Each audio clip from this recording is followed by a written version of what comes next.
இந்த கதையை கேட்டபோது அஜித்துக்கு இது எந்த அளவுக்கு பொருந்தி இருக்கும் அப்படின்னு நீங்கள் நினச்சிங்க? நான் அஜித் சாரை பற்றி இந்த இடத்துல கொஞ்சம் பேசணும்னு நான் நினைக்கிறேன். ரொம்ப சமுதாய பொறுப்பு மிக்க ஒரு மனிதர் சார். நான் பார்த்த நடிகர்கள், நான் பார்த்த கலைஞர்கள், ரொம்ப சமுதாய பொறுப்பு மிக்க ஒரு மனிதர்.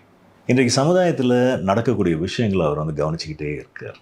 அதில் அவருக்கு உடன்பாடு இல்லாத, அவர் மனசு ரொம்ப பாதிக்கக்கூடிய விஷயங்களும் நிறைய உண்டு. அதில் ஒன்று வந்து பெண்களுக்கு எதிரான ஒரு மனப்போக்கு, பெண்களுக்கு எதிரான குற்றங்களை பற்றி அவருக்கு ஒரு ஆழ்ந்த அக்கறை இருந்ததுனால தான் அவர் வந்து நேர்கொண்ட பார்வை படமே பண்ணார்.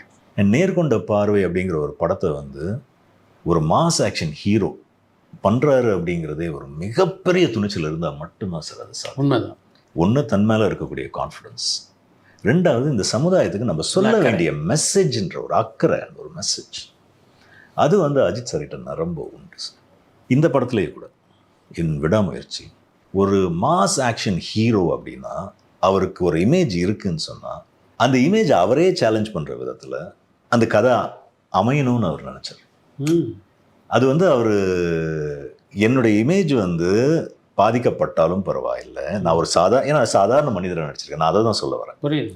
ஒரு மாஸ் இன்ட்ரொடக்ஷனோ பஞ்ச் டைலாக்ஸோ இல்லை ஒரு மாஸ் ஆக்ஷன் சீனுக்கான ஒரு பில்டப்போ எதுவுமே இல்லாத ஒரு படம் சார். ஒரு சாதாரண உங்களையும் என்னையும் போன்ற ஒரு சாதாரண மனிதன் அவன் சந்திக்கக்கூடிய பிரச்சனை, அவன் அந்த பிரச்சனைக்குள்ளே அவன் மாட்டிக்கிட்டதுக்கு அப்புறமும் ஒரு மாபெரும் ஆக்ஷன் அவதாரம் எடுக்கிற அந்த ஒரு தன்மைகள்லாம் இல்லாமல் ஒரு சாதாரண மனிதன், எளிய மனிதன் எப்படி சமாளிப்பானோ அந்த விதத்தில் தான் கதை ட்ராவல் ஆகுது.